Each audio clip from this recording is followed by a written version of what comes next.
You've probably heard about the mysterious sea state of Atlantis. It was a high-tech utopia where people lived happily, but then something happened, and Atlantis disappeared from the face of the earth. Many people believe that this city lies at the bottom of the Atlantic Ocean. But what if we've been looking in the wrong place all this time? What if it's somewhere different from where they're trying to find it?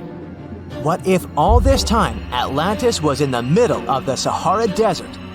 Well, this unexpected theory has some evidence, but to study this version, you first need to understand what Atlantis was and how we got to know about it. The very first mention of the mysterious city was in 360 BCE. Ancient philosopher Plato wrote about Atlantis.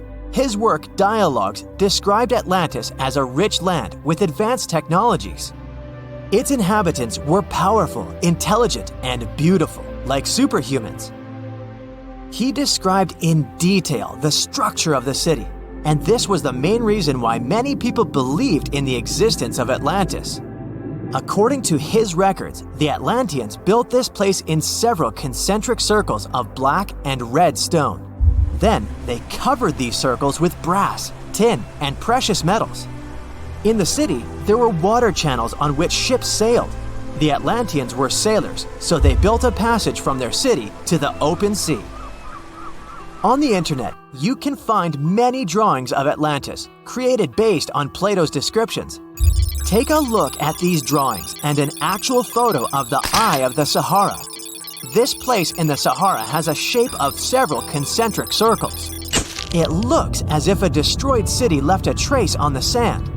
Many people have written online that the lost city was located there, but no one could prove it.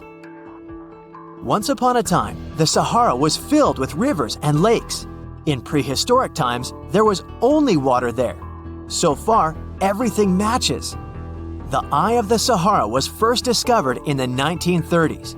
This place was considered a crater from a fallen meteorite. But in the middle of the 20th century, scientists conducted a soil analysis and refuted the version with a fallen space rock.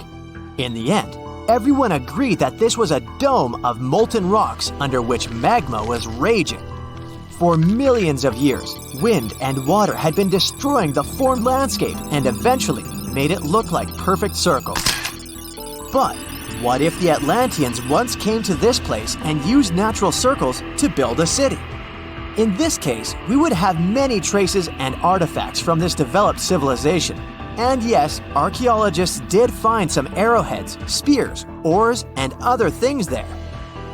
But this has nothing to do with Atlantis. In the Eye of the Sahara, a multitude of Acheulean artifacts lies. It was an ancient tribe that frequented this place. For the first time, Acheulean tools appeared more than 1.5 million years ago. Some of the items found there may be 130,000 years old, and according to the records, Atlantis existed about 12,000 years ago. Archaeologists found no artificial structures in this place. There was also no debris or traces of a large city.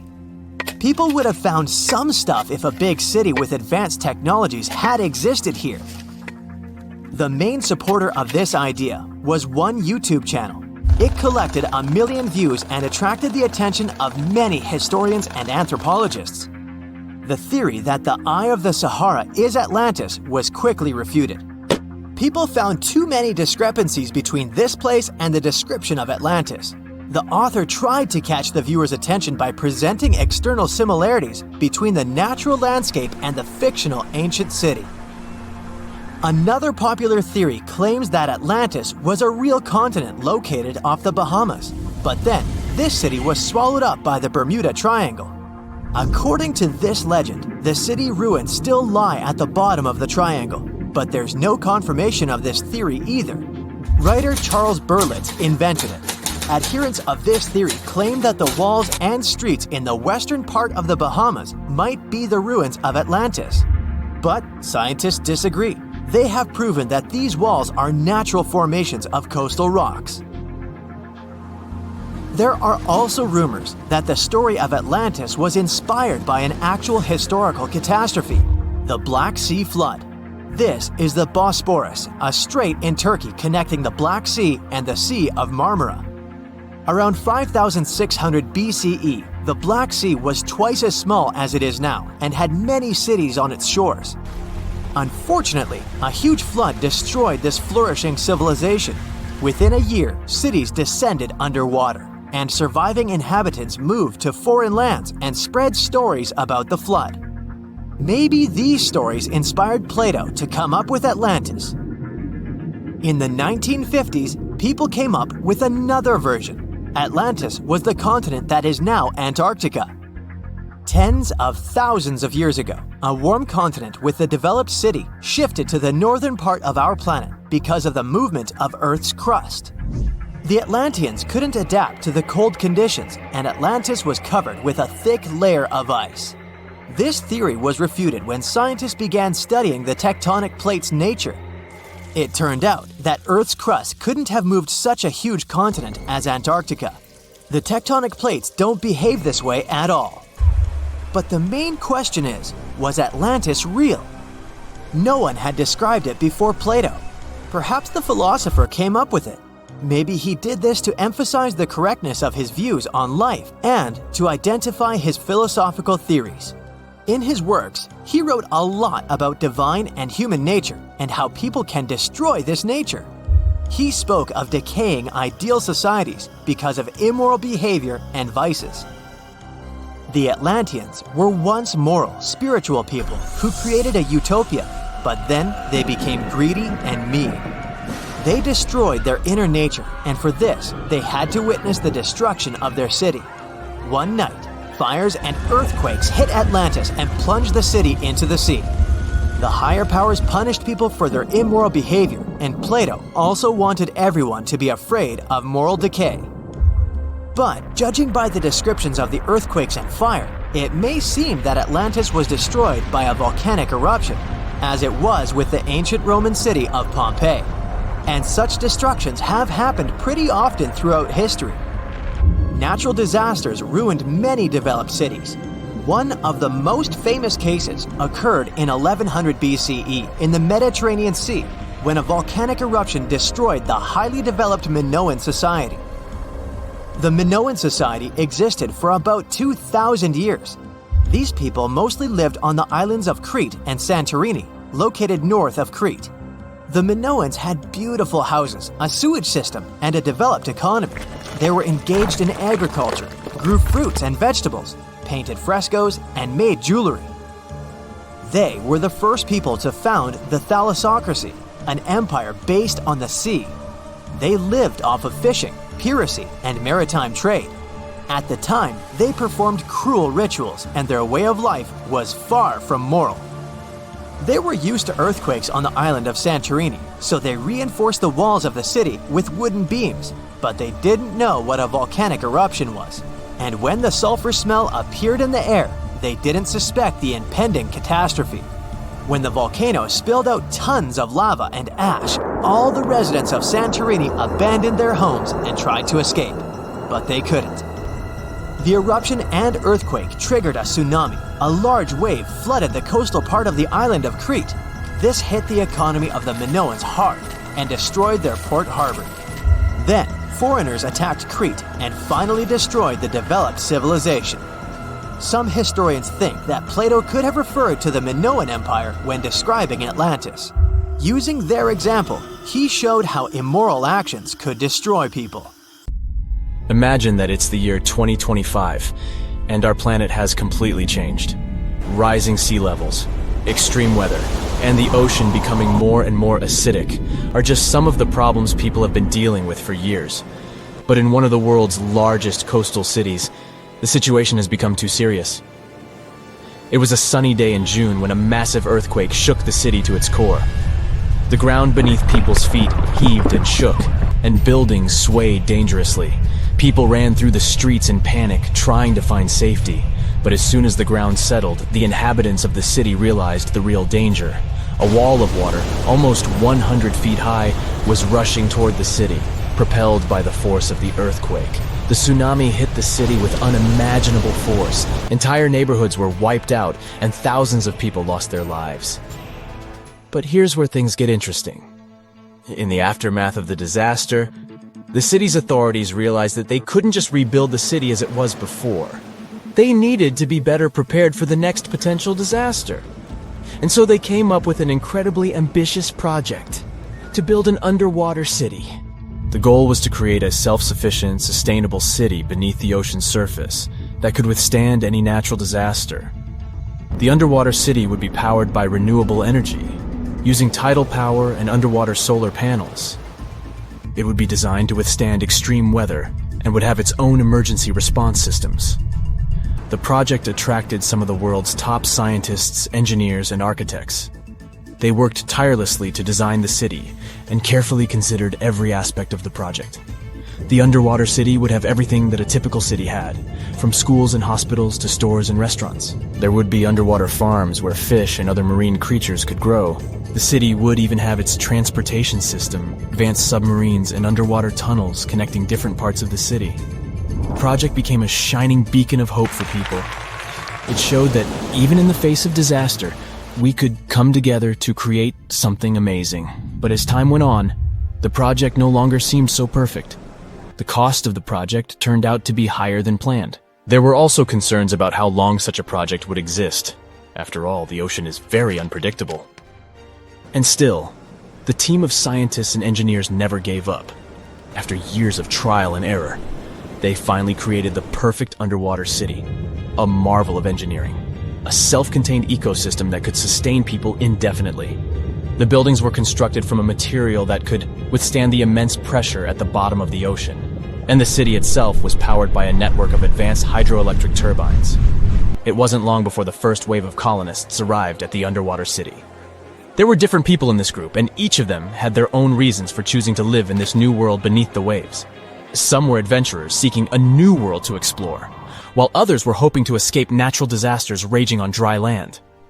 But despite their differences, all these people shared a common goal: to build a new society, one that was in harmony with the natural world. The underwater city flourished, and new discoveries were made every day.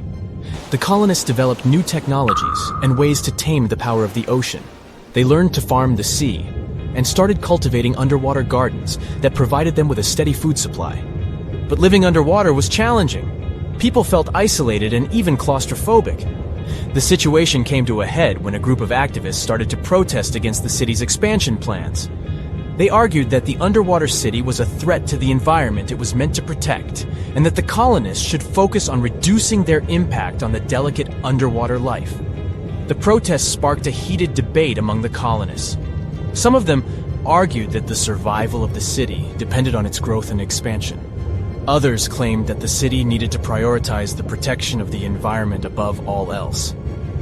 In the end, a compromise was reached. The city would continue to expand, but the main priority would be sustainability and a responsible attitude to nature. The colonists would do their best to reduce their impact on the environment by using new technologies and following strict conservation rules. And they would also remember the importance of protecting the ocean and its fragile ecosystem. Years went by, and the underwater city continued to thrive. New generations of colonists were born, and they grew up in a world entirely different from the one their ancestors had known. They never saw the world on the surface, but appreciated the beauty and complexity of the underwater world they called home. And as the years passed, the city became a symbol of hope for a world struggling with the devastating effects of climate change. It showed that despite all difficulties, people could come together to create a better world. It is a reminder that the future is not set in stone, and that we can build it sustainably and in harmony with the natural world.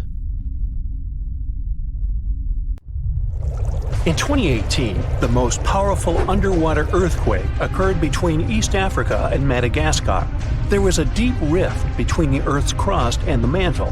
Hundreds of thousands of tons of magma came out on the surface of the ocean floor. After that, a huge underwater volcano with a height of 2,700 feet was formed near the coast of Madagascar. This is almost twice the height of the Empire State Building, and all this is hidden under the water. French scientists studied this place since it had regular seismic activity. When the geologists went on an expedition to the coast of Madagascar, they discovered this giant underwater rock, which was not here until recently. With the help of geological equipment, they discovered the earthquake happened deeper than usual, below the Earth's crust. Geologists created a special observatory to monitor the situation at this site in real time. Between February and May 2019, they recorded about 17,000 seismic activities below the ocean floor. Scientists had never recorded such deep earthquakes. This suggests that there are reservoirs and drainage systems inside our planet through which magma flows. It's like the veins and vessels of a living organism. The volume of lava the volcano spews at this place can be compared with the volcanic eruptions in the hottest spots of Earth. Perhaps this is one of the most catastrophic, but at the same time, beautiful events in nature over the past few years. To understand what can be beautiful about this, let's first figure out what an underwater volcano is and how it works. Inside our planet, there are incandescent liquid metals and molten rocks containing almost all the chemical elements from the periodic table. All this hot substance is called magma, which constantly flows in the planet's bowels.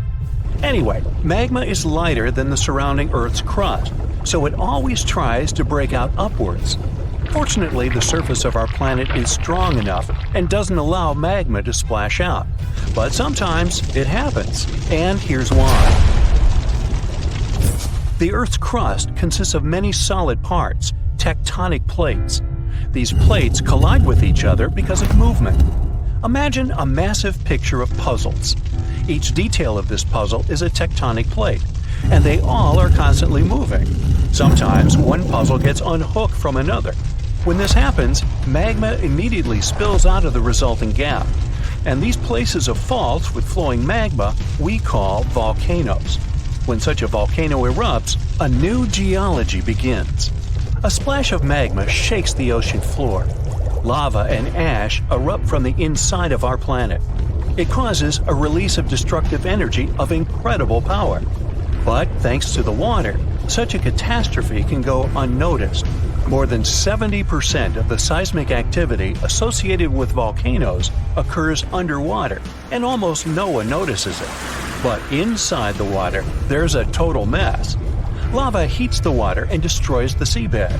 The ocean in this area boils, and large air bubbles rise up. But the enormous pressure of hundreds of millions of gallons of water suppresses the volcano's destructive power. Molten rocks of the Earth's crust are pressed against the seabed. The ocean blocks the consequences of the disaster, but sometimes the eruption gets to the surface. Such a case occurred in 2012. Vast pieces of pumice the size of a van began to float up in the southeastern Pacific Ocean. There were hundreds, even thousands of them. It was more like a group of unknown islands. Volcanic rocks scattered in the ocean over an area twice as large as New Zealand. Scientists used deep-sea sonar apparatus on the remote control to determine the full scale of the disaster. They studied the seabed for a long time and found 14 craters that released lava. The researchers saw that more than a third of the erupted volcanic material surfaced and scattered throughout the ocean. The rest was scattered along the bottom. It destroyed all marine life in the area. However, after the eruption of volcanoes, life is reborn like a phoenix from the ashes. Volcanic ash, lava, and soil around the volcano contain many useful elements and minerals. They nourish the soil and promote the development of microorganisms not only on land but also in water. That's why there's so much vegetation, flowers, and trees around volcanoes. And underwater volcanoes can eventually form natural islands. This is a long process, resulting from which a large piece of land comes out of the water. When magma goes out, the water immediately presses it to the seabed. The eruption can go on for a long time. The released magma raises the level of the seabed. After another 100, maybe 1,000 years, a new eruption begins. New magma flows lay a new layer on the surface of the previous one. Over millions of years, layer by layer, the volcano has been growing. It's slowly rising up because of constant eruptions. Some volcanoes may go out forever, and some continue to erupt. And then, one day, the level of volcanic rock reaches the surface in the form of a huge island. After many more years, the volcano may go out, and then life appears on the formed island. The destroyed seabed area is filled with animals, trees, flowers, and plants. These volcanic islands have unique ecosystems because they develop separately from all continents. Observing such islands helps scientists understand how life on Earth was born. There are hundreds of islands around the world that have appeared because of eruptions of underwater volcanoes. You can find them in Hawaii, Indonesia, and Iceland. Many of them are inhabited by people. They build villages and small towns there. The ground on such islands is fertile. Fruits and vegetables grow there. The water is filled with fish. Such places may seem like paradise, but at the same time, it's dangerous to live there because the volcano may wake up. One of the most famous eruptions occurred on the island of Ogashima, south of Tokyo. People built a beautiful city right in the crater of an active volcano, and in May 1785, the eruption began. No one expected this to happen. At some point, thousands of birds rose and flew away from the island, and then the ground began to shake. A heavy, low sound came from beneath the underground depths. Thick smoke escaped from the top of the green volcano. The mountain threw dirt, large rocks, and red-hot pieces of magma into the sky. The disaster lasted several weeks. People managed to evacuate, and then there was a long recovery. Locals rebuilt the houses and brought the city back. Almost 250 years have passed since that moment, and during this time, the volcano has never woken up. Despite the risk of a new eruption, people continue to live there. The population is growing since this place resembles paradise, and no one wants to leave it. There are thermal springs, dense jungles with rich soil, and many fish. Meteorological and seismological services constantly monitor the volcano's activity. Movements and fractures of tectonic plates create another natural disaster, destructive tsunamis. Unlike volcanoes, huge waves are formed when seismic activity causes the crust to move vertically, up or down. When this happens, water pressure shifts on the ocean floor, which releases energy. This energy pushes the water and creates a tsunami. By the same principle, you form a small wave when you throw a stone into the water. First, a small tsunami appears. Then it picks up speed and increases in size. Its height can reach the level of a 5-story building. It's heading for the coast and accelerating to 500 miles per hour. This is almost twice as fast as a Formula One race car. Millions of gallons of water, weighing thousands of tons, are getting closer. And now the wave reaches the shore and demolishes everything in its path. Houses, trees, cars, nothing can withstand the destructive force of nature. Such tsunamis are a frequent occurrence on the coast of Japan. People have built massive shields near the land to stop the waves before they hit the shore. Still, in spite of all preparedness, somehow, nature always prevails. Let me take you to a place that seems to be out of this world. Life inside this cave has been isolated from the outside world for about 5.5 million years, and it does show. See for yourself.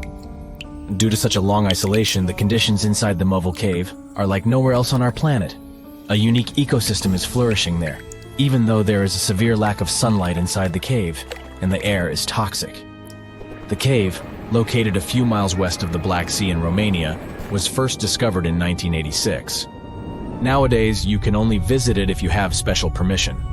Plus, the central caverns are guarded naturally by narrow limestone tunnels and vertical shafts. So, if you're no stranger to claustrophobia, you'd probably better not enter this place.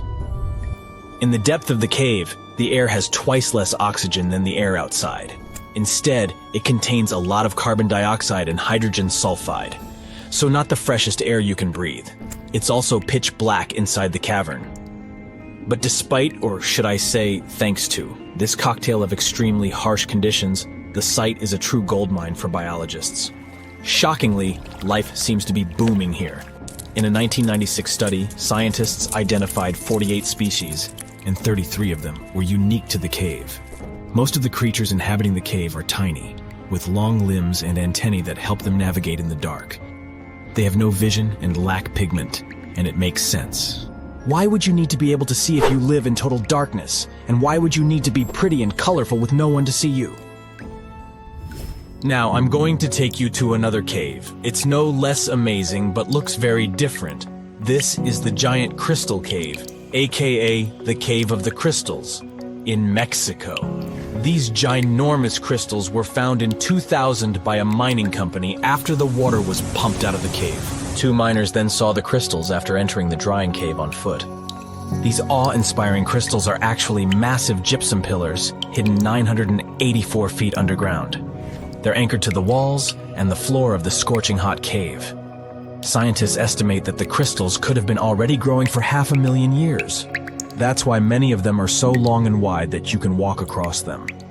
Unfortunately, visiting this wonder of nature is impossible at the moment. But maybe it's for the better, since the Giant Crystal Cave is a dangerous place that can easily turn into a trap. For tens of thousands of years, it was filled with groundwater, which was originally pushed upward into the opening by a magma chamber located in the depths of our planet. The magma under the cave kept the water hot, but eventually the temperature of the water dipped below 136 degrees Fahrenheit. As a result, the water started to fill with calcium and sulfate, whose particles began to recombine into gypsum. And then, white-tinted crystals took over the cave. And since they stayed underwater, they were able to keep growing. You don't have to fly to space to take a closer look at a black hole. Scientists have found something very similar to black holes in the southern Atlantic Ocean. A black hole has such an enormous gravitational pull that once something gets pulled inside, it doesn't have any chance to escape. Even light can't get out of a black hole. But ocean black holes seem to be almost as powerful as their space relatives. But instead of catching the light, they do the same with water. Ocean eddies are massive whirlpools that spin against the main current. They usually swirl billions of tons of water, and most of them are larger than a city. These whirlpools are so powerful that nothing trapped by them can escape. But the scariest thing is that you might not even notice heading into one of them. These things are so huge that you won't spot their boundaries until it's too late. When scientists started exploring ocean vortices with the help of satellites, they discovered the borders of several eddies. After that, they managed to prove that, mathematically, these whirlpools are the same as mysterious black holes in space. Massive eddies are surrounded by super-tight barriers where fluid moves in closed loops. Even water can't get out from the inside of these loops. That's why tight ocean vortices play the role of enormous containers. Water inside them can be totally different from the ocean surrounding an eddy. And I'm not only talking about its temperature. The salt content inside and outside a whirlpool often differs as well. On the thin Curonian spit splitting the Baltic Sea from the Curonian Lagoon, there is one of the most bizarre places on Earth.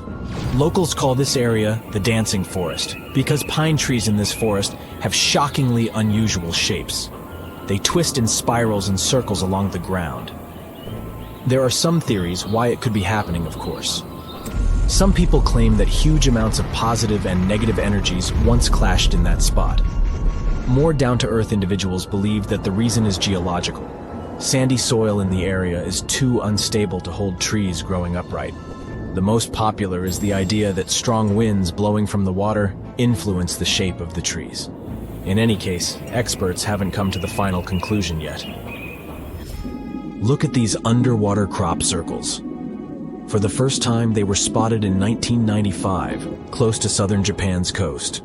Local divers called these 7-feet-wide structures mystery circles. The enigma had been plaguing many minds for almost 16 years until the culprit was finally caught. Imagine the researchers' surprise when it turned out to be a male pufferfish. The fish needs a bit more than a week to build one circle, and the aesthetics are obviously crucial.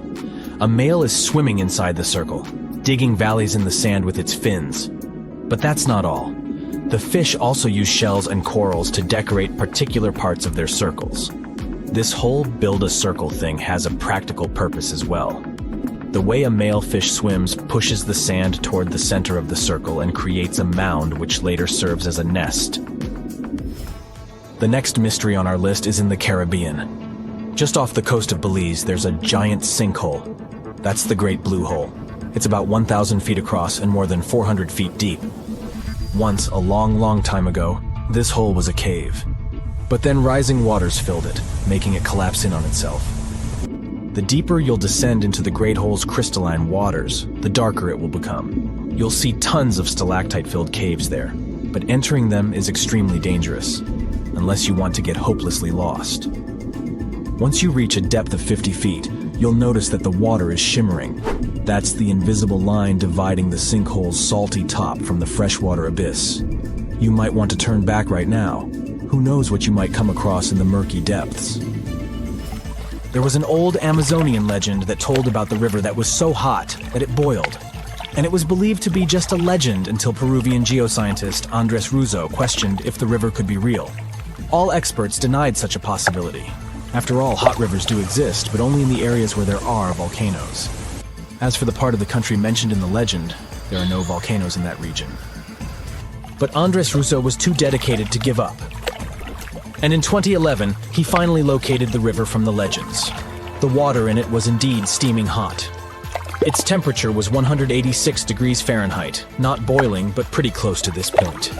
But what shocked the researcher the most was the size of the river. One could think that the almost boiling water was the result of the activity of an underwater hot spring. But thermal pools are always small, while the river is 20 feet deep and flows for almost 4 miles. This is the only river of its kind on our planet. In 1945, 5 TBF Avenger aircraft took flight for a routine training exercise around the Bermuda Triangle. In the middle of the exercise, the planes were struck by intense rain and heavy winds, despite the clear weather forecast. The pilots became extremely disoriented and radioed the base to report that their navigational equipment had stopped working. The last thing the base heard was, "When the first plane drops below 10 gallons, we all go down together." And then, static. The 5 planes and their 14 passengers were never seen or heard from again. On his very first voyage to the New World in 1492, Christopher Columbus sailed through the Bermuda Triangle. Columbus reported that one night, when he was on the deck of the ship, he noticed a giant light appear in the distance, unlike anything he had ever seen before. Columbus looked at his compass for direction, and it gave off erratic readings. You might have noticed that the Bermuda Triangle doesn't appear on any world map. This is because official institutions refuse to acknowledge that the area actually exists. In March 1918, carrying a crew of 306 people, the USS Cyclops left Barbados and headed home to Baltimore. The ship passed through the Bermuda Triangle on its journey and was never seen again. The Cyclops never issued any distress signal and disappeared without any explanation, making it the largest ship to go missing in the Bermuda Triangle. No wreckage has ever been found. No one exactly knows how many ships and planes have disappeared in the Bermuda Triangle. The rough estimate is 50 ships and 20 planes. Most of the time, the disappearances had no explanation and no wreckage has ever been left behind. In the year 1800, a large sailing vessel called the USS Pickering departed from the US on its way to the West Indies. The ship sailed into the Bermuda Triangle along with its 90-man crew and was never heard from again. The USS Pickering was the first ever confirmed ship to vanish in the Bermuda Triangle. It's believed that the ship was taken out by a storm, but because no wreckage was ever found, we'll never know for sure. William Shakespeare's famous play, The Tempest, was inspired by the Bermuda Triangle. Sailors returned home to England to tell stories of treacherous waters near the Bahamas, where ships mysteriously disappeared. These stories made it back to the bard himself and inspired his final play about a storm at sea transporting a ship to a mysterious land. The shipwreck in Shakespeare's play is based on the 17th century ship Sea Venture. The ship was carrying supplies from England to Virginia when it was struck by a massive storm in the Bermuda Triangle. Sea Venture was battered by the storm for 3 days and barely made it to the shore. Survivors of the wreck were stranded on a desolate stretch of Bermuda for 9 months. When the TBF Avenger planes went missing, a massive search operation was conducted. Boats and planes searched the Bermuda Triangle for any signs of the aircraft. One of the boats searching was a PBM-5 Mariner airboat. The airboat took flight at 7:27 p.m. and called in a routine radio message 3 minutes later. Then, it was never heard from again. No trace was ever found of the rescue airboat or the 5 Avenger aircraft. A huge investigation was launched into the disappearance of all these vehicles, but nothing was ever discovered. Because the Bermuda Triangle isn't a recognized place, no one knows its exact location or size. Some people believe it covers around 500,000 square miles around the Bermuda area. Other people believe the triangle is as big as 1.5 million square miles. The Bermuda Triangle is one of the most heavily traveled shipping routes in the world. Some skeptics believe that this fact solves the Bermuda Triangle mystery. Statistically, the busier the area, the higher the frequency of accidents and disappearances. While this makes sense, it's not the frequency of disappearances that's responsible for the mystery of the Bermuda Triangle. It's the lack of explanation or wreckage found. The Bermuda Triangle is home to the deepest point in the Atlantic Ocean, the Milwaukee Deep. The area has a maximum depth of over 27,000 feet. This is one of the deepest points in the ocean floor, but still not close to the massive 35,000 feet of the Mariana Trench. But the huge depth might explain how such little wreckage has been found. The Bermuda Triangle is home to some pretty intense and unexpected weather. Storms build up quickly and unexpectedly, then disappear soon after. If you blink, you might miss it. This could explain why few distress signals are issued. Pilots and sailors never saw the weather coming. In the year 1800 again, the ship USS Insurgent was on patrol when it stopped briefly at a coastal base before heading back out to sea. That was the last time USS Insurgent was ever seen. A severe storm reportedly struck the West Indies around that time.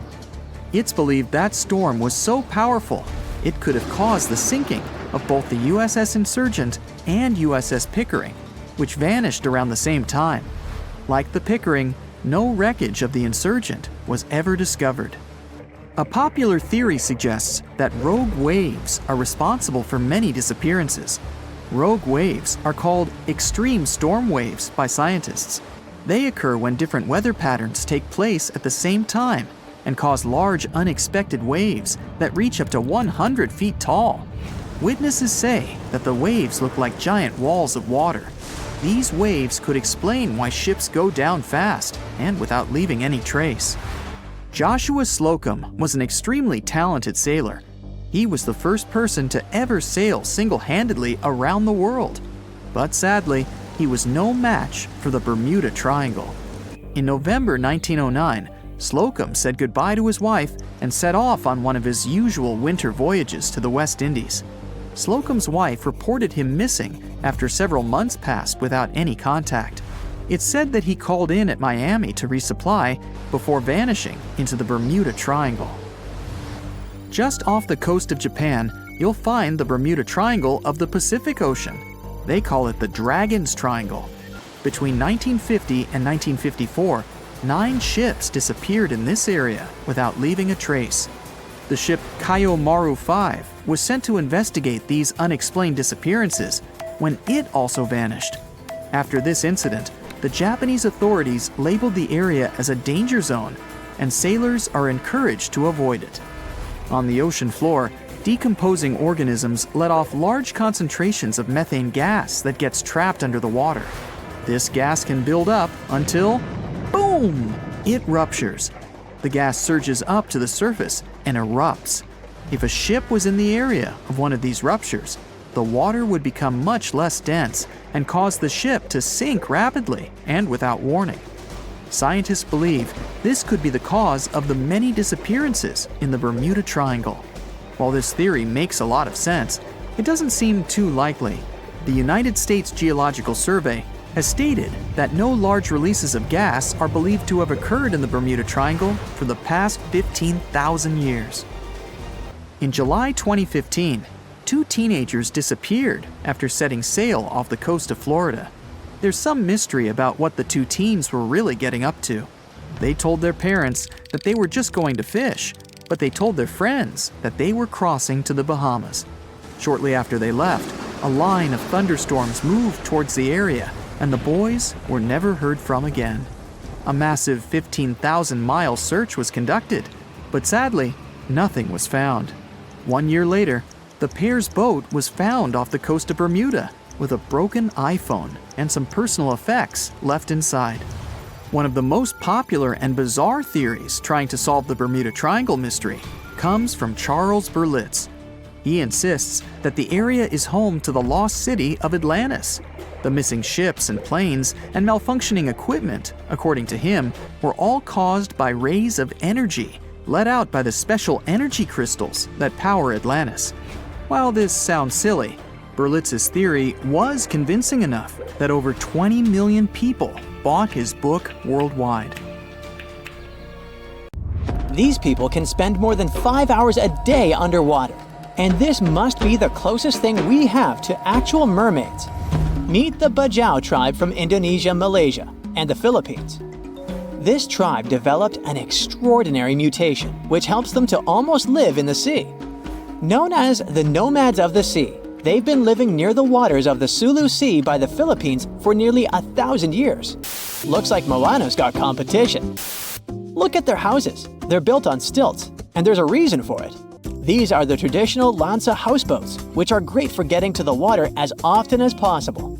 These little huts can fit a family of 5 and sometimes a community with up to 30 roommates. They're super easy to build. One hut can be completed in only 3 weeks. This also allows the Bajau to move freely across the seas. Since they lived in such a watery climate for generations, thriving on spearfishing and collecting shellfish, they started getting unusual mutations. You're probably thinking about superpowered lungs, but no. They actually developed bigger spleens than the rest of the world. It's 1.5 the size of a normal human. Why is it important? Because the spleen helps store oxygenated red blood cells, so having a bigger one is like having a natural scuba tank. This adaptation is similar to what happens in deep-diving seals, which also have large spleens.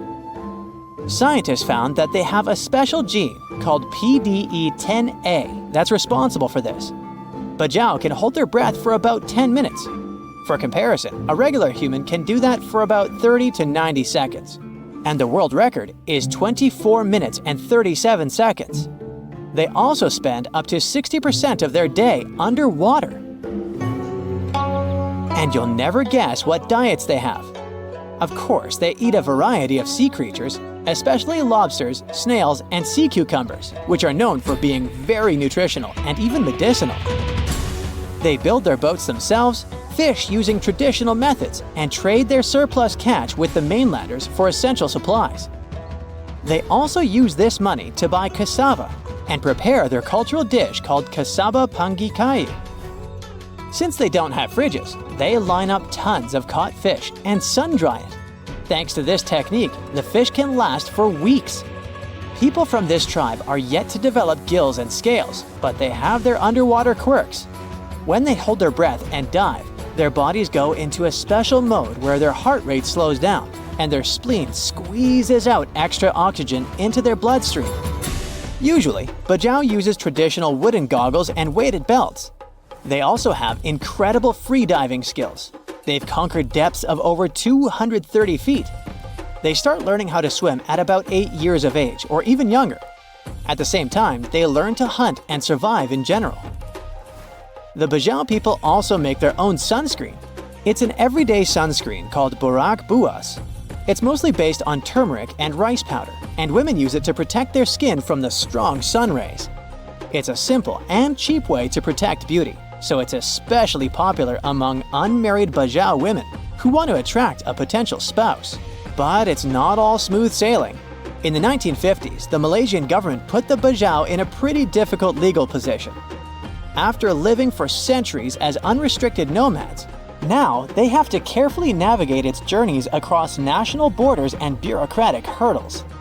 This means that they're not fully stateless, but they're not officially recognized citizens of any country.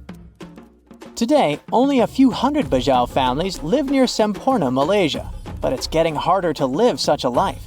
The resources are scarce, and recently, some new restrictions appeared on cutting trees for boat repairs. All these things are slowly pushing them towards a more settled yet uncertain life on land. They're forced to resettle in places like the Bajau settlement, but without citizenship, they essentially have no formal rights for things like getting jobs or education. Modern life poses tons of challenges for them. Imagine seeing millions more colors than everyone else. That's what tetrachromats can do. Tetrachromacy is a condition where someone has an extra type of cell in the back of their eye. This allows them to see a broader range of colors. If an average healthy person sees about 10 million, then tetrachromats might see 100 million. The extra cone enhances their ability to differentiate between subtle shades that others might not notice. This mutation requires 2 X chromosomes, so it actually happens to women. And it's not like this is a super rare thing either. The study says that about 12% of women possess this unique condition, and that's a huge number. Most tetrachromats don't even know they have this super vision. They might not realize they're seeing more colors than an average person. This makes spotting tetrachromats and studying them kinda tricky. And since scientists themselves usually can't see more than about 10 million colors, it's also pretty hard to test people for this condition. But they think that, like with X-Men, after some special training, tetrachromats might unlock the full potential of their ultra abilities. Marfan syndrome is a genetic condition that affects the body's connective tissues, making them more elastic. This can make you unusually tall, have elongated limbs, and often be extremely flexible. And some people use this as an advantage in their careers. Javier Botet was diagnosed with Marfan syndrome at a young age, but he made a name for himself in the horror film industry. He can contort his body in such an eerie and unsettling way that this has landed him roles in numerous films such as Mama, The Conjuring 2, It, and Slender Man. But Marfan syndrome is a spectrum disorder. While some people with the condition can live relatively normal lives, others may face serious health issues. Do you sometimes wish that there was less sleep so you'd have more time? Well, some of us got that blessing. While most adults need 7 to 9 hours of sleep each night, some people can function well on only 4 or 6 hours. This genetic mutation, found in a gene called DEC2, actually influences many different species, not only humans. For example, it also works on mice and fruit flies.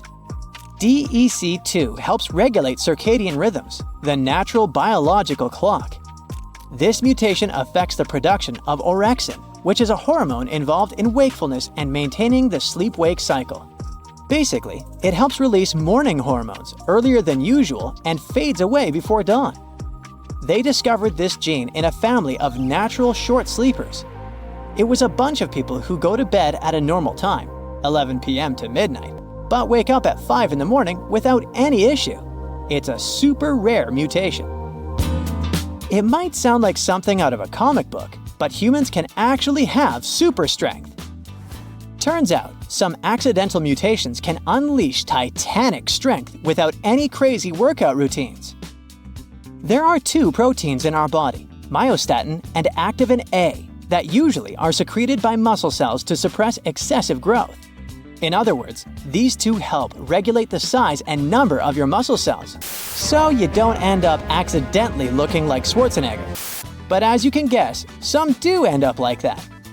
People with this genetic condition don't produce these proteins. Without hitting the gym, they can naturally grow their muscles extraordinarily large, resulting in super strength. It's called myostatin-related muscle hypertrophy. Sounds kinda dangerous, right? And it is. When you become a Superman, there's also the risk of muscle imbalance, heart and joint issues, and other problems. Welcome, dear listeners, to another exciting episode of our podcast. Today, we are diving deep into the mysteries of the ocean, exploring the enigmatic depths and the creatures that lurk beneath. We are setting sail on a journey into the unknown, a journey that will take us into the heart of one of the world's most enduring maritime mysteries, the Bermuda Triangle. The Bermuda Triangle, a region that has captured the imagination of explorers, scientists, and the public alike, is a place where ships and planes have mysteriously vanished without a trace. It's a place shrouded in mystery, a place of strange occurrences and unexplained phenomena. But what really lies beneath the surface of this infamous triangle? What secrets does it hold?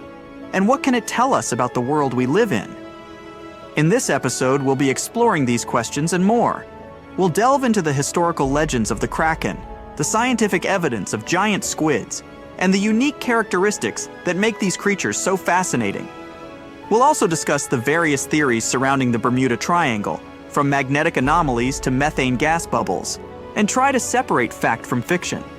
So buckle up, listeners, as we embark on this thrilling journey into the depths of the ocean and the mysteries of the Bermuda Triangle. Let's dive in.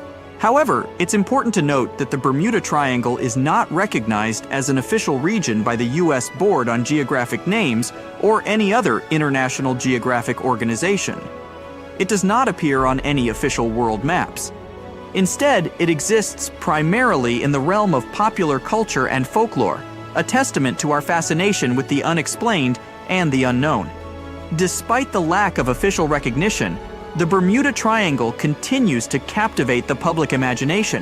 It's a place where the ordinary rules of physics and nature seem to be suspended, a place where the unexplained is the norm.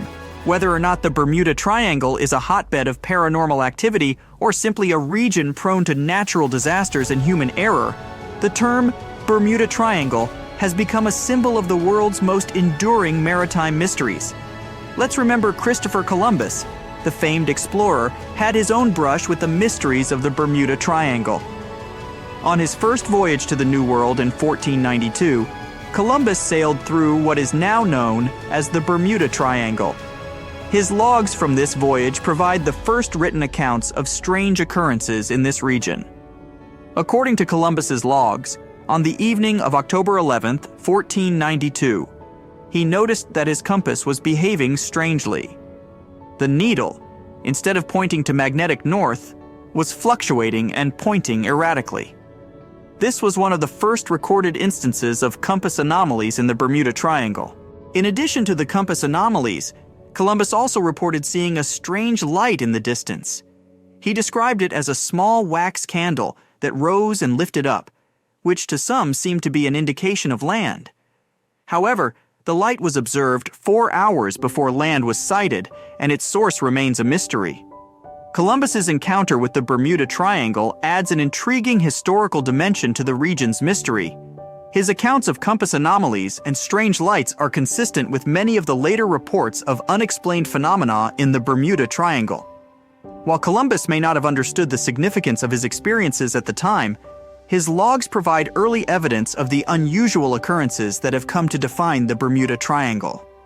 Let's talk some more about one of the most famous incidents associated with the Bermuda Triangle is the disappearance of Flight 19. This incident occurred on December 5, 1945, when 5 TBM Avenger torpedo bombers, collectively known as Flight 19, vanished during a routine training mission. The flight, led by experienced flight instructor Lieutenant Charles Taylor, took off from the Naval Air Station Fort Lauderdale in Florida. The plan was for the squadron to conduct a bombing exercise in the area, then head north over the Grand Bahama Island before returning to base. However, things didn't go as planned. About an hour and a half into the flight, Taylor reported that his compasses were malfunctioning and that he believed they were flying in the wrong direction. Despite attempts from the ground control to guide them back, the flight continued to stray off course. As the hours passed, the weather deteriorated and radio contact with Flight 19 became increasingly sporadic. The last transmission from the flight was a request for a weather check. After that, Flight 19 was never heard from again. A search and rescue mission was launched, involving hundreds of ships and aircraft. Tragically, one of the search and rescue planes, a PBM Mariner with a 13-man crew, also disappeared without a trace. Despite one of the most extensive sea and air searches in history, no wreckage or bodies from Flight 19 or the Mariner were ever found. The disappearance of Flight 19 remains one of the most enduring mysteries of the Bermuda Triangle. The incident has been the subject of numerous investigations, theories, and speculations, but the fate of the 5 bombers and their 14 crew members remains unknown. The Flight 19 incident serves as a stark reminder of the Bermuda Triangle's reputation as a place where planes and ships seemingly vanish without a trace. What else can we learn? Bruce Gernon's experience in the Bermuda Triangle is one of the most documented and intriguing accounts. On December 4, 1970, Gernon, along with his father and a business associate, were flying from the Bahamas to Miami in a Beechcraft Bonanza, a small private aircraft. As they were flying over the Bahamas, Gernon noticed a strange cloud formation in front of them. It was a lenticular, or lens-shaped cloud, which is not uncommon. However, as they approached it, the cloud began to change shape and size rapidly, forming a tunnel or vortex. Despite his initial hesitation, Gernon decided to fly into the tunnel, hoping it would provide a shortcut through the storm. Inside the tunnel, Gernon reported experiencing a sensation of zero gravity and seeing lines of white light streaking past the aircraft. His compass was spinning wildly, and his navigational instruments were malfunctioning. After what felt like only a few minutes, they emerged from the tunnel. When Gernon contacted Miami Air Traffic Control, they informed him that only 47 minutes had passed since his last radio check in the Bahamas. However, the flight should have taken 75 minutes. Somehow, Gernon and his passengers had traveled a distance of 250 miles in a time frame that seemed impossible based on their speed and the time elapsed. Gernon believes that he experienced a time warp or time dilation, a concept from Einstein's theory of relativity, which suggests that time can speed up or slow down depending on the speed at which an object is moving. While this theory is generally applied to objects moving at or near the speed of light, Gernon's experience suggests that it might also occur under certain conditions in the Bermuda Triangle. The Bruce Gernon experience is one of the most fascinating accounts of unexplained phenomena in the Bermuda Triangle. It's a story that challenges our understanding of time and space and adds another layer of mystery to the enigma of the Bermuda Triangle. Let's talk about the inhabitants of these places. The cookie cutter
in wind speed and direction.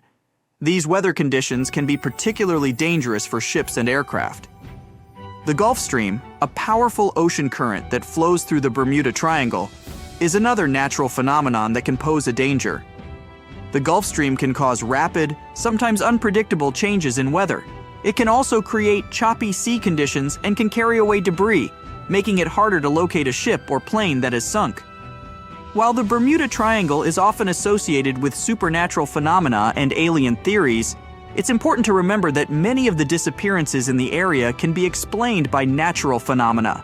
The ocean is a powerful and unpredictable force, and the Bermuda Triangle is a stark reminder of the respect it commands. As we conclude our journey through the mysteries of the Bermuda Triangle, we are left with a sense of awe and respect for the power and unpredictability of the ocean. From the legend of the Kraken to the enigma of the Bermuda Triangle, the ocean continues to captivate our imagination and challenge our understanding of the natural world. We've explored the tales of giant squids capable of sinking ships with their enormous tentacles. We've delved into the stories of ships and planes that vanished without a trace, leaving behind only questions. We've examined the natural phenomena that could explain these disappearances, from methane gas eruptions to rogue waves. We've also considered the role of human error and technological failures in the Bermuda Triangle's mysteries. From navigational mistakes caused by the Earth's magnetic anomalies to the potential for mechanical failures, we've seen that human factors can contribute to the region's dangers. The Bermuda Triangle serves as a reminder of the mysteries that still exist in our world. Despite our technological advancements and scientific knowledge, there are places and phenomena that continue to elude our understanding. The Bermuda Triangle is one such place, a region where the known laws of nature seem to bend and twist, creating a realm of mystery and intrigue. As we continue to explore and understand our world, let's remember the lessons of the Bermuda Triangle. For in the words of Marie Tharp, the pioneering oceanographic cartographer, "The world is a book, and those who do not travel read only one page." Ladies and gentlemen, let's cast our minds back, way back, to a time when seafaring was a perilous endeavor, a time when sailors whispered tales of monstrous creatures lurking in the unfathomable depths of the ocean. Among these tales, one creature stood out, a beast so formidable, so terrifying, that its very name struck fear into the hearts of the bravest mariners. This creature was the Kraken. The Kraken, a monstrous sea creature of colossal proportions, was said to dwell off the coasts of Norway and Greenland. It was described as a giant squid-like beast, capable of dragging entire ships into the watery abyss with its enormous tentacles. The mere sight of this creature was said to be a harbinger of doom, a sign of an impending disaster that would leave no survivors. These tales, passed down from generation to generation, were dismissed as mere sailors' yarns, the product of overactive imaginations and long, lonely nights at sea. That was until the 19th century, when science began to catch up with legend. A beak of an unknown squid, about the size of a human palm, was found on the coast of Denmark. This discovery sent shockwaves through the scientific community. Could the Kraken be real? The answer, it turned out, was a resounding yes. The Kraken was not just a figment of seafaring folklore, but a real creature, a giant squid. Since that groundbreaking discovery, more than 21 species of giant squid have been described, each one more fascinating than the last. The first video of this elusive creature was recorded in 2004 in the waters of the North Atlantic, not far from the infamous Bermuda Triangle. The sight of the giant squid emerging from the ocean's darkness, its tentacles reaching out in a swift, predatory attack, was a sight to behold. It was a moment that bridged the gap between legend and reality, a moment that brought a centuries-old sea monster to life. Diving into the world of giant squids, these creatures are truly a marvel of the deep sea. Their size alone is enough to inspire awe. Some records indicate that the largest giant squid ever found was a staggering 59 feet long and weighed almost a ton. That's the size of a big bus. Some scientists even believe that giant squids can reach up to 150 feet in length, almost twice the size of a basketball court. But it's not just their size that makes these creatures fascinating. Giant squids are equipped with the largest eyes in the animal kingdom, each one about the size of a basketball. These enormous eyes allow them to see prey in the pitch-black depths of the ocean, a feat that most creatures on the planet are incapable of. When a giant squid spots a potential meal, it employs its 8 limbs and 2 extra-long tentacles to secure its prey. These tentacles are covered with dozens of suction cups, each filled with sharp teeth. Once the squid has its prey in its grasp, escape is nearly impossible. The giant squid's hunting technique is one of surprise. They come from the depths, unseen from the deck of a ship or the surface of the water. But they can see their prey from afar, thanks to their exceptional eyesight.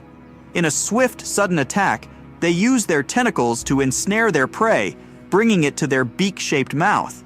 Despite their size and formidable hunting skills, giant squids remain some of the most elusive creatures on Earth. They spend most of their time at depths of 1,303,000 feet, far beyond the reach of most human exploration. As a result, scientists know very little about their behavior, social life, or habits.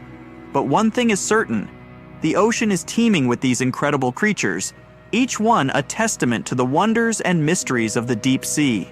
Now imagine this. You're on a ship, sailing through the vast expanse of the ocean, when suddenly, a giant squid emerges from the depths. It notices your ship, and mistaking it for food, it quickly approaches and attacks with its tentacles. With its 8 limbs and 2 extra-long tentacles, it wraps around your boat, biting the deck with the sharp teeth on each arm. The squid's surprise attack is its primary weapon. It comes from the depths, unseen from the deck of a ship, but it can see the ship from afar, thanks to its exceptional eyesight. In a swift, sudden attack, it uses its tentacles to ensnare the ship, rocking it from side to side until one of its parts sinks in the water. However, despite its size and strength, the giant squid is unlikely to sink a large metal ship. While it could potentially cause damage, it's unlikely that a single giant squid could sink a large ship that disappeared in the Bermuda Triangle. But what if there were more than one? What if a group of giant squids attacked a fleet of ships sailing through the Bermuda Triangle? In the past centuries, when ships were made of wood and were lighter, it's possible that giant squids could have sunk an entire fleet. They could have wrapped their strong tentacles around the decks, made holes in the ship's bodies with their sharp beaks, and broken the masts and torn the sails with their toothy suction cups. The ships would have sunk in a matter of minutes, leaving only survivors to reach the shore and tell tales of the monstrous creatures that attacked them. These stories could be the origins of the legends of the Kraken, tales of giant sea monsters that have been passed down through generations. While we now have sonars and equipment for monitoring the sea space, the thought of giant squids lurking in the depths, ready to attack, is a chilling reminder of the mysteries and dangers that lie beneath the surface of the sea. The next topic is Bermuda Triangle, a region stretching between the points of Miami, Bermuda, and Puerto Rico, has been the subject of intrigue and speculation for decades. This area, which is one of the most heavily traveled shipping lanes in the world, has been associated with an unusually high number of ships and aircraft disappearing under mysterious circumstances. Theories about the Bermuda Triangle range from the plausible to the fantastical. Some suggest that the area is a hotbed for unusual natural phenomena. For instance, the Bermuda Triangle is known to be a place where compasses point to true north rather than magnetic north, potentially causing confusion and navigational errors. This phenomenon, known as the agonic line, could contribute to the disappearances. Another theory points to the presence of large underwater methane gas bubbles. Scientists have discovered craters off the coast of Norway that were likely created by such bubbles. If similar methane eruptions occur in the Bermuda Triangle, they could theoretically sink ships by decreasing the water's density. However, despite the numerous theories and the triangle's ominous reputation, data from the U.S. Coast Guard suggests that the number of incidents in the Bermuda Triangle is not significantly higher than in other parts of the Atlantic Ocean. Many of the disappearances can be attributed to human error, bad weather, and heavy maritime traffic. Moreover, the Bermuda Triangle is subject to frequent tropical storms and hurricanes, and it is also traversed by the Gulf Stream, a strong ocean current known for causing rapid, sometimes unpredictable changes in weather. The region also includes the Milwaukee Depth, the deepest point in the Atlantic Ocean, adding another layer of danger for ships and aircraft. The mystery of the Bermuda Triangle is a complex puzzle. It's a place where natural phenomena, human error, and perhaps even giant squids intersect, creating a web of intrigue and speculation that continues to captivate our collective imagination. Now let's talk about the Cotopaxi. A ship that has become synonymous with the enigma of the Bermuda Triangle offers a fascinating tale. This ship set sail in 1925, embarking on a journey from Charleston, South Carolina, to Havana. However, it never reached its destination. The ship, along with its crew, vanished without a trace, adding another mysterious incident to the lore of the Bermuda Triangle. The disappearance of the SS Cotopaxi remained an unsolved mystery for decades. Then, in the 1980s, a shipwreck was discovered 40 miles off St. Augustine, Florida. The wreck was initially unidentifiable, earning it the nickname Bear Wreck.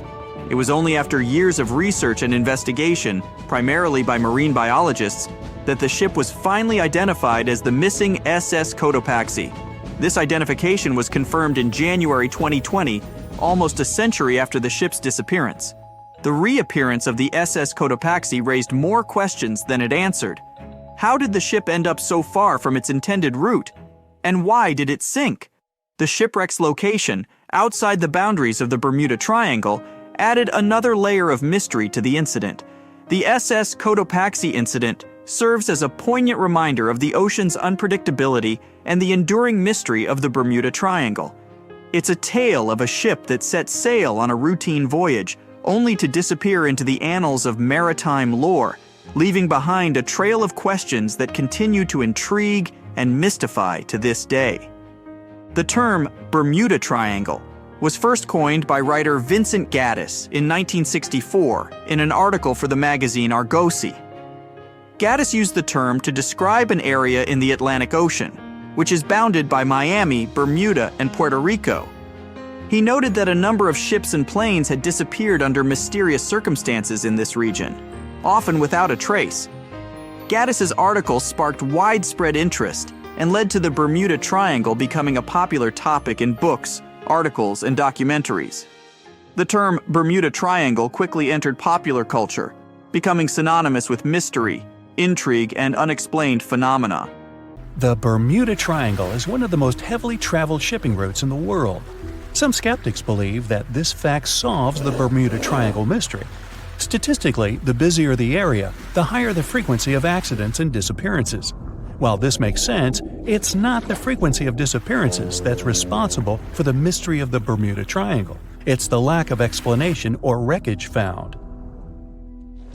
On his very first voyage to the New World in 1492, Christopher Columbus sailed through the Bermuda Triangle. Columbus reported that one night, when he was on the deck of the ship, he noticed a giant light appear in the distance, unlike anything he'd ever seen before. Columbus looked at his compass for direction, and it gave off erratic readings. You might have noticed that the Bermuda Triangle doesn't appear on any world map. This is because official institutions refuse to acknowledge that the area actually exists. No one exactly knows how many ships and planes have disappeared in the Bermuda Triangle. The rough estimate is 50 ships and 20 planes. Most of the time, the disappearances had no explanation and no wreckage has ever been left behind. When the TBF Avenger planes went missing, a massive search operation was conducted. Boats and planes searched the Bermuda Triangle for any signs of the aircraft. One of the boats searching was a PBM-5 Mariner airboat. The airboat took flight at 7:27 p.m. and called in a routine radio message 3 minutes later. Then, it was never heard from again. No trace was ever found of the rescue airboat or the 5 Avenger aircraft. A huge investigation was launched into the disappearance of all these vehicles, but nothing was ever discovered. The Bermuda Triangle is home to some pretty intense and unexpected weather. Storms build up quickly and unexpectedly, then disappear soon after. If you blink, you might miss it. This could explain why few distress signals are issued. Pilots and sailors never saw the weather coming. A popular theory suggests that rogue waves are responsible for the many disappearances. Rogue waves are called extreme storm waves by scientists. They occur when different weather patterns take place at the same time and cause large, unexpected waves that reach up to 100 feet tall.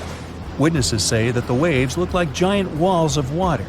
These waves could explain why ships go down fast and without leaving any trace. Just off the coast of Japan, you'll find the Bermuda Triangle of the Pacific Ocean. They call it the Devil's Triangle. Between 1950 and 1954, 9 ships disappeared in this area without leaving a trace.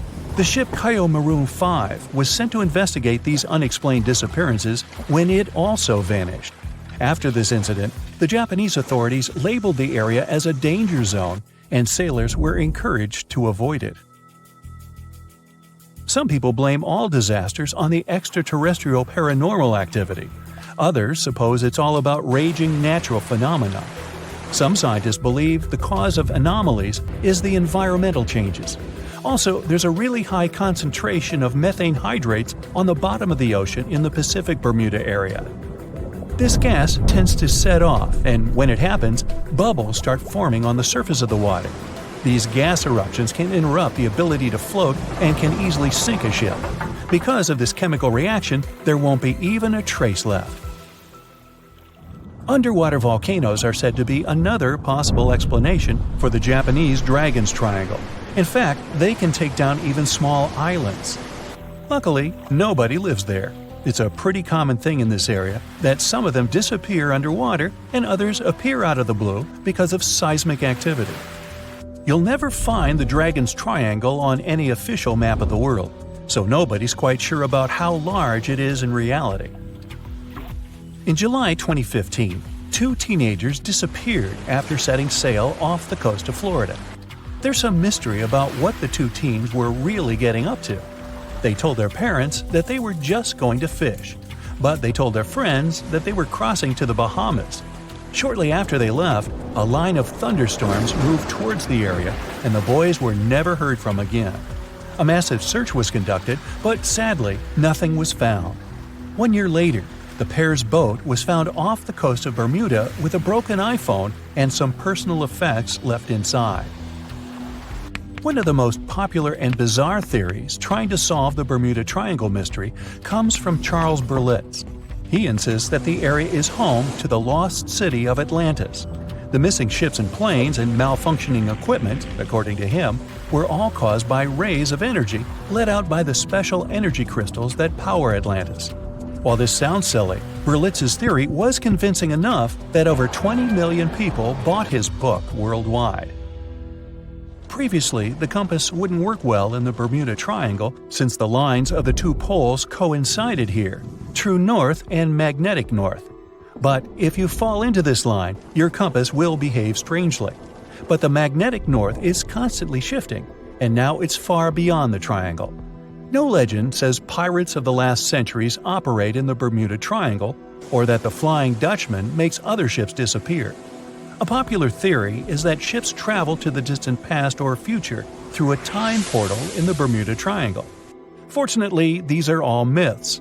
Just imagine hundreds of giant tentacles reaching out to a group of ships sailing through the Bermuda Triangle. In the past centuries, they could easily sink an entire fleet, since the ships were made of wood and were lighter. Squids wrapped decks with their strong tentacles, made holes in the ship's hulls with their sharp beaks. Toothy suction cups could break the masts and tear the sails.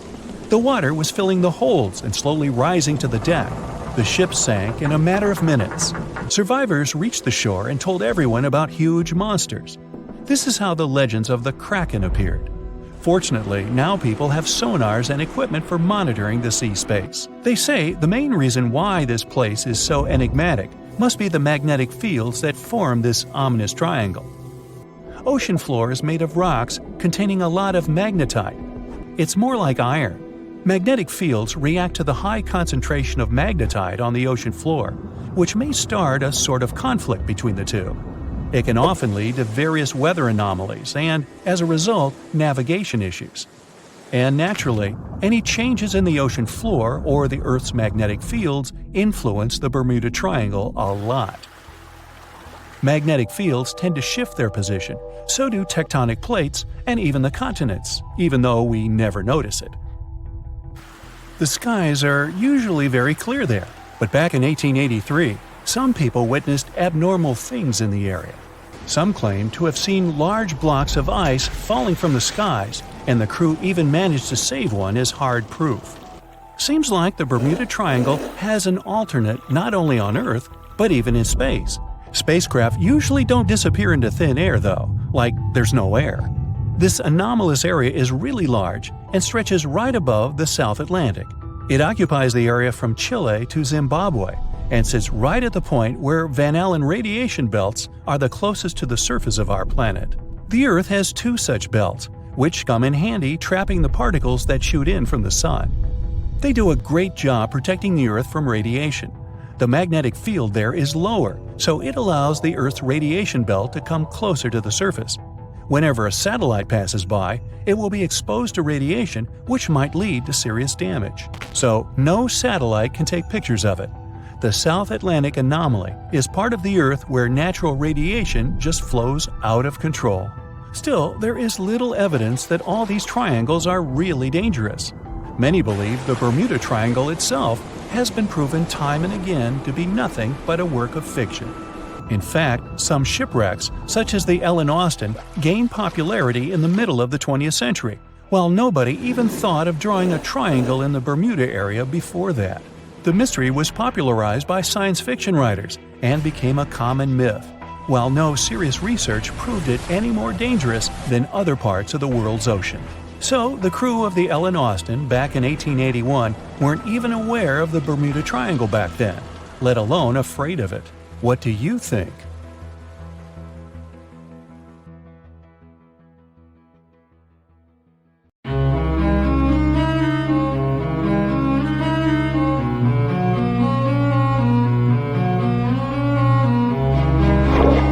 Question for you. Do you think Atlantis could be real? It remains as one of history's greatest mysteries. The legend began with Plato all the way back in ancient Greece, the tale of a civilization that formed and prospered before our own. Atlantis was supposedly a highly technological society, much like the Mayans. But, as the legend says, due to the people's greed, they were punished by a flood that destroyed and submerged their cities. Different theories try to guess Atlantis' location. Some say it was in the Mediterranean Sea. Some say it's beneath the Bermuda Triangle. But, as science has shown us, Atlantis may be only an allegory for humankind. Today, you'll discover several amazing underwater cities that you have never heard of. They existed indeed and are not just a myth. We're taking you on an excursion to the underwater city of Baia, which is on the coast of Italy. Known as the Las Vegas of the Roman Empire, Baia was a resort city. The Roman elite traveled there for recreation. Imagine an open-air spa. That was Baia. You can visit the submerged town by scuba diving and get close to that perfectly preserved, magnificent Roman sculpture, a true underwater wonder. You can spot the crumbled temples and buildings through glass-bottom boats. This is a moss-covered museum in Claudio's Nymphaeum. To your left, you can see a collection of classical Greek statues. Swimming down the Via Herculeana, you'll arrive at Villa Aprotio. Villas are Italian-style houses, and here you can admire their original marble floors. Notice the black and white patterns and the astounding shapes they make. Next, you'll arrive at Portus Julius. Can you see the collapsing wall structures at the bottom of the seafloor? You'll see well-preserved columns and limestone floors. Behold the ruins of the thermal baths of Lacus. The remaining multicolored mosaics are something great to see. You'll see their orange, blue, and green tiles if you get close enough. At Pisoni's Villa Pila, you'll see 25 preserved Roman pillars. Notice the arches, the frescoes nearby, and the magnitude of this well-kept treasure. The city was located over natural volcanic vents, so there were hot springs to be used at will. People went there looking to have an excellent time. And when I say people, I mean some of the great Roman emperors we learn about in school: Nero, Cicero, Caesar. But around the 8th century, the city was sacked and the luxurious town was abandoned. Slowly, the water level rose and the city started to drown. You were on a summer vacation off the coast of Greece, 4 hours outside of Athens, in the Peloponnese Peninsula on Pavlopetri. You dust off your snorkel and head for a free dive on a bright sunny day. Sometime into the dive, you start noticing patterns on the seabed. 13 feet below the surface, the outline of familiar objects starts to appear, one by one. As you continue swimming, what looks like the outline of an entire city emerges before your eyes. You wonder, how could water have taken the whole city? Rocks are perfectly aligned into what appears to be the foundation of a building. Nicholas Fleming, a British oceanographer on vacation in Greece, was the person that discovered Pavlopetri. He was documenting the seafloor artifacts. The team found the site filled with pots, storage vessels, and tools. A quern stone, for instance, is a tool used for grinding grains and turning them into flour. Multiple amphoras, which were found then, indicate that this settlement dated back to the Bronze Age, 5,500 years ago, when people started living in towns. The settlement is believed to have lasted for over 2,400 years. Pavlopetri is considered today the oldest submerged town yet found, and it's impressive that it wasn't a simple village. It was a vibrant port city with stone-built buildings, a marketplace, streets, and even squares. Let's continue our exploration and find secrets in other underwater cities. You are diving off the coast of the Ryukyu Islands. Pacific waters are far from smooth. There's a strong current pulling you into the deep sea. Suddenly, you see a huge structure thanks to the sunlight shining down on the seabed. At first, it looks like Machu Picchu's ruins across the globe in Peru. As you approach it, you slowly figure out its form. A pyramid-shaped structure, arches, staircases. It's something that could have easily been a palace or castle. Could this also be a sign of human activity? What you just saw is known today as the Yonaguni Monument. It also goes by the name of Japan's Atlantis. The entire monument is about the size of 5 football fields and the height of a 5-story building. Its most surprising feature is its expansive terraces that host large crowd gatherings. Explorers and scientists believe that Yonaguni dates back to 10,000 years ago. But whether it is a man-made structure or a natural formation is still under debate. For Japan's top marine geologist, Professor Masaki Kimura, Yonaguni is the heritage of a lost civilization. Kimura has dived into exploring the ruins over 100 times over the past 10 years. According to him, there are clear signs of human activity down there. The Triangle Pool, located on the monument's surface, is a triangle-shaped concave that is a historical symbol of water fountains in the region. There is also a giant turtle carved on the eastern side of the structure. And according to Kimura, turtles have an important cultural meaning. Several pieces of stone tools have been recovered from the site. Their estimated age dates back to 10,000 years ago. However, not all scientists are convinced of the same. For many, Yonaguni is the result of thousands of years of erosion. The fact that the monument is composed of one massive rock leads them to believe that it is not human-made. The defined edges and flat surfaces resemble a natural formation occurrence in Northern Ireland, known as Giant's Causeway. A series of interlocking basalt columns look like the ruins of a palace, but they were the result of volcanic activity in the region. Well, stay tuned for more underwater discoveries. The next stop on our voyage is one of today's most famous underwater cities that has turned into an underwater archaeological park. The city of Port Royal in Jamaica exists today only below the surface. But in 1692, it was one of the wealthiest cities in the Western Hemisphere. Port Royal was the center of the British Empire at the time, and an important trade city that attracted people from all over. It was also home to real-life pirates of the Caribbean. On the morning of June 7, 1692, the people of Port Royal met a different fate than they probably expected. The bars and restaurants beaming with life woke up shaking. People were taken out of bed with the power of a massive earthquake, estimated today at 7.5 on the Richter scale. One survivor says he saw the earth opening up and swallowing the town whole. What he said could be true, as the city was mainly built over sand. The ground sucked buildings, roads, and everyone above. Geysers erupted, and finally, waves as big as 10-story-high buildings hit the city. About 33 acres of the city disappeared underwater, and amazingly, most of its 17th century remains lie in good condition under 40 feet of water.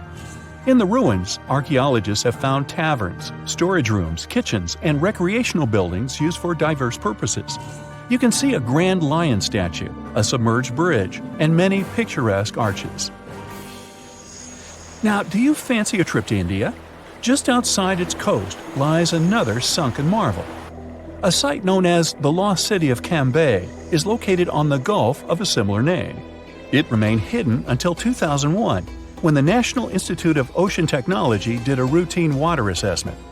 With sonar technology, which sends a wave of sound to the bottom of the sea, they found something far beneath the surface.